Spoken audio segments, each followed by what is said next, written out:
नमस्ते दोस्तों, हमारे चैनल में आप सभी का एक बार फिर स्वागत है। आज हम जिस विषय पर चर्चा करने वाले हैं उसका नाम है जिला प्रशासन। दोस्तों, पहले हम जानते हैं जिला के विषय में। जिला क्या होता है? दोस्तों, प्रशासन की सुविधा की दृष्टि से सभी राज्यों को छोटे छोटे हिस्सों में बांटा गया है। इसी को हम जिला कहते हैं। हर जिले का जिला प्रशासन होता है। दोस्तों, इससे पहले हमने नागरिक शास्त्र में जितने भी वीडियो बनाए हैं उनमें जिला परिषद के विषय में बताया है, पर अक्सर हमारे मन में प्रश्न उठते हैं कि जिला प्रशासन क्या कार्य करती होगी। तो चलिए देखते हैं जिला प्रशासन के कार्य। दोस्तों, किसी भी जिले का प्रशासन जिला परिषद के साथ साथ जिलाधिकारी द्वारा भी चलाया जाता है। केंद्र शासन व राज्य शासन इस प्रशासन में सहभागी होते हैं। जिला प्रशासन का प्रमुख जिलाधिकारी होता है, जिसे डिस्ट्रिक्ट कलेक्टर भी कहते हैं। इसकी नियुक्ति राज्य शासन द्वारा की जाती है। जिलाधिकारी को भूमि कर एकत्रित करने से लेकर जिले में कानून व सुव्यवस्था बनाए रखने जैसे अनेकों कार्य करने पड़ते हैं। चलिए इस तालिका के माध्यम से समझने का प्रयास करते हैं कि जिलाधिकारी अपने ज़िले में कौन कौन से कार्य करता है। जिलाधिकारी के कार्यों के विषय में यदि हम देखें तो यहाँ पर कृषि से संबंधित, कानून व व्यवस्था से संबंधित, चुनाव अधिकारी से संबंधित और आपदा प्रबंधन से संबंधित जिलाधिकारी को कार्य करने पड़ते हैं। चलिए देखते हैं कृषि से संबंधित जिलाधिकारी कौन कौन से कार्य करता है। जिले का भूमि कर अर्थात लगान एकत्रित करना, खेती से संबंधित कानूनों का पालन करना, सूखे तथा चारे की कमी पर उपाय करना, ये सारे कार्य जिलाधिकारी करता है।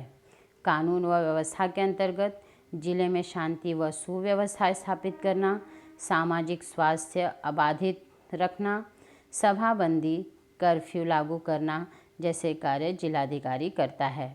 चुनाव अधिकारी के अंतर्गत चुनाव संबंधी आवश्यक निर्णय लेना, चुनाव योग्य पद्धति से संपन्न करवाना, मतदाता सूची अद्यतन करना, ये सारे कार्य जिलाधिकारी करता है। इसके अलावा आपदा प्रबंधन के अंतर्गत आपदा के समय तुरंत निर्णय लेकर होने वाली हानि को रोकना, आपदा प्रबंधन व्यवस्था को निर्देश देना, आपदाग्रस्त लोगों का पुनर्वसन करना जैसे कार्य जिलाधिकारी के अंतर्गत आते हैं। दोस्तों, जिलाधिकारी अपने ज़िले का प्रमुख होता है। वह अपने ज़िले में होने वाले कार्यों पर नियंत्रण तो रखता ही है, परंतु अपने कार्यों को करने के लिए उसे और भी सहयोगियों की आवश्यकता होती है। इन सहयोगियों की सहायता से वह अपने कार्य सुचारू रूप से कर पाता है। इस तालिका के माध्यम से आप अच्छी तरह समझ पाओगे कि जिला प्रशासन व्यवस्था किस प्रकार चलती है। इस तालिका में एक और जिलाधिकारी, उसके बाद उप जिलाधिकारी, फिर तहसीलदार, पटवारी और पुलिस पाटिल के नाम दिए हैं। अर्थात जिलाधिकारी और उप जिलाधिकारी के बाद प्रत्येक तहसील के लिए एक तहसीलदार होता है। यह तहसीलदार अपने तहसील के दंडाधिकारी के नाते अपने तहसील के लोगों के विवादों या झगड़ों का निपटारा करता है। अपने तहसील में शांति व सुव्यवस्था बनाए रखने की जिम्मेदारी तहसीलदार पर होती है। उसके बाद पटवारी और पुलिस पाटिल भी अपने अपने स्तर पर अपना कार्य करते हैं। इस तालिका के दूसरी ओर यदि हम देखें तो जिले का प्रशासन कार्य देखने की जिम्मेदारी कहीं न कहीं पुलिस अधीक्षक पर भी होती है। पुलिस अधीक्षक के नीचे उप पुलिस अधीक्षक, फिर पुलिस निरीक्षक और अंत में सहायक पुलिस निरीक्षक कार्य करते हैं। यदि हम बात करें महाराष्ट्र की तो महाराष्ट्र के प्रत्येक जिले में एक पुलिस अधीक्षक होता है। वह जिले का प्रमुख पुलिस अधिकारी होता है। जिले में शांति व सुव्यवस्था बनाए रखने में जिला पुलिस प्रमुख जिलाधिकारी की मदद करता है। अपने शहर में शांति व सुव्यवस्था बनाए रखने का दायित्व पुलिस आयुक्त पर होता है। पुलिस अधीक्षक समय समय पर पुलिस दल का निरीक्षण भी करते हैं। दोस्तों, किसी भी जिले की व्यवस्था शांतिपूर्ण ढंग से चले, इसलिए जिले में जिला न्यायालय की व्यवस्था की जाती है। ये जिला न्यायालय अपने अधिकार क्षेत्र के अंतर्गत झगड़ों का निपटारा करना, विवादों पर न्याय करना और विवादों का तुरंत निराकरण करने जैसे कार्य करते हैं। भारत के संविधान ने स्वतंत्र न्यायपालिका की निर्मित की है। न्यायपालिका के सर्वोच्च स्थान पर भारत का सर्वोच्च न्यायालय, जिसे उच्चतम न्यायालय भी कहते हैं, वह आता है। भारत का सर्वोच्च न्यायालय नई दिल्ली में है। इसके अधीन उच्च न्यायालय होता है। फिर आता है कनिष्ठ न्यायालय। कनिष्ठ न्यायालय में जिला न्यायालय, तहसील न्यायालय और दीवानी न्यायालय का समावेश होता है। जिला स्तर के न्यायालय को जिला न्यायालय कहा जाता है। इस न्यायालय में एक मुख्य जिला न्यायाधीश व कुछ अन्य न्यायाधीश होते हैं। जिले के विभिन्न मामलों को सुनाई तथा इसके बाद अंतिम निर्णय देने का कार्य जिला न्यायालय के न्यायाधीश करते हैं। तहसील न्यायालय में दिए गए निर्णय के विरुद्ध जिला न्यायालय में अपील की जा सकती है। दोस्तों, जिस प्रकार जिला प्रशासन हमें न्याय दिलाने का कार्य करती है, उसी प्रकार बाढ़, आग, चक्रवात, बादलों का फटना, ओलावृष्टि, भूकंप, भूस्खलन जैसी प्राकृतिक आपदाओं से हमारी रक्षा भी करती है। प्राकृतिक आपदाओं के साथ साथ दंगे फसाद, बांध का टूटना, बम विस्फोट और संक्रामक रोग जैसी आपदाओं से भी बाहर निकालने का कार्य जिला प्रशासन पर होता है। यदि सरल और सीधे अर्थ में कहा जाए तो किसी भी आपदा का सुव्यवस्थित व नियोजित पद्धति से मुकाबला करने के लिए जिला प्रशासन आपदा प्रबंधन समिति का गठन करती है। इस आपदा प्रबंधन में संपूर्ण जिला प्रशासन कार्यरत रहता है। प्राकृतिक एवं मानवीय आपदाओं के कारण बड़े पैमाने पर जनधन की हानि होती है, लोगों का विस्थापन होता है। यदि इन आपदाओं का सामना करने के लिए हमारे पास उचित नियोजन हो तो हानि कम होती है। वैसे तो तकनीकी विकास के कारण आजकल अनेक आपदाओं का पूर्वानुमान हो जाता है, परंतु आपदाओं के समय हमें स्वयं भी सतर्क रहना आवश्यक होता है। आपदाओं के समय हमें लोगों व कुछ संस्थाओं की मदद की तुरंत आवश्यकता होती है।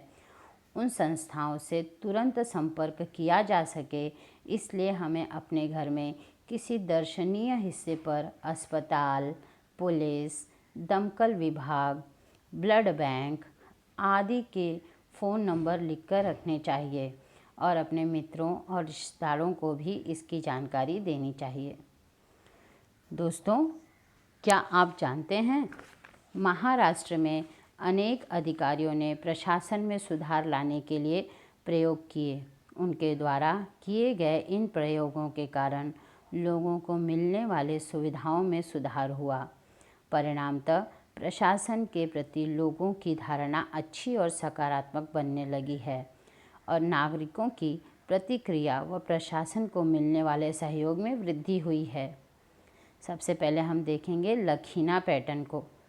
प्रशासन कार्यक्षम बने, नागरिकों को मिलने वाली सार्वजनिक सेवाएं उत्तम और स्तरीय हों, इसके लिए अहमदनगर जिले के तत्कालीन जिलाधिकारी श्री अनिल कुमार जी ने प्रशासन में विविध सुधार किए। उन्हीं को लखीना पैटर्न कहा जाता है। कार्य पद्धति का प्रमाणीकरण, लोगों को आसान भाषा में नियम समझाना आदि प्रशासनिक परिवर्तन किए गए हैं। लोगों में विविध कार्य एक ही छत के नीचे हो, इसलिए उन्होंने एक खिड़की योजना की शुरुआत भी की। इसके बाद आता है दलवी पैटर्न। पुणे जिले के तत्कालीन जिलाधिकारी श्री चंद्रकांत दलवी द्वारा किए गए प्रशासनिक सुधारों को दलवी पैटर्न कहा जाता है। टेबल पर कागज़ों और फाइलों के ढेर न लगने देना, किसी भी काम का निपटारा उसी दिन करना व निर्णय लेने में गतिशीलता लाना ही उनके सुधार का प्रमुख उद्देश्य था। यह पैटर्न ज़ीरो पेंडेंसी यानी शून्य विलंब नाम से भी जाना जाता है। इस व्यवस्था से निर्णय में होने वाले विलंब पर रोक लगी। इस पैटर्न से प्रशासन में गति आने लगी। अब हम देखेंगे चहांदे पैटर्न। नासिक के तत्कालीन विभागीय आयुक्त डॉक्टर संजय चहांदे द्वारा किए गए प्रशासनिक सुधारों को चहांदे पैटर्न के नाम से जाना जाता है। प्रशासन व सामान्य लोगों के बीच की दूरी कम हो, लोगों के प्रति प्रशासन का उत्तरदायित्व बढ़े, जनता के सहयोग से विकास कार्य की प्रधानता तय की जाए, इसके लिए ग्रामस्थ दिन योजना का प्रारंभ किया। प्रशासनिक अधिकारी और कर्मचारी निश्चित दिन पर गांव में जाकर लोगों से वार्तालाप करें और उनकी समस्याएं दूर करने के प्रयास करें। इसके लिए ग्रामस्थ दिन की योजना शुरू की गई।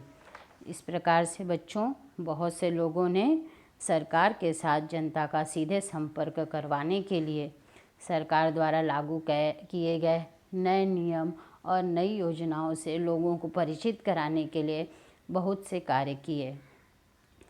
तो दोस्तों, आज के अपने इस वीडियो के माध्यम से हमने आपको जिला प्रशासन के अंतर्गत जिलाधिकारी, जिला पुलिस प्रमुख और जिला न्यायालय के विषय में जानकारी दी। आशा है आपको हमारा ये वीडियो ज़रूर पसंद आएगा। यदि आपको हमारा ये वीडियो पसंद आता है तो इसे ज़रूर लाइक करें, अपने दोस्तों के साथ शेयर करें और यदि अगर आपने हमारे चैनल को अभी तक सब्सक्राइब नहीं किया है तो तुरंत सब्सक्राइब करें। मिलते हैं एक नए वीडियो में एक नए विषय के साथ। तब तक के लिए धन्यवाद।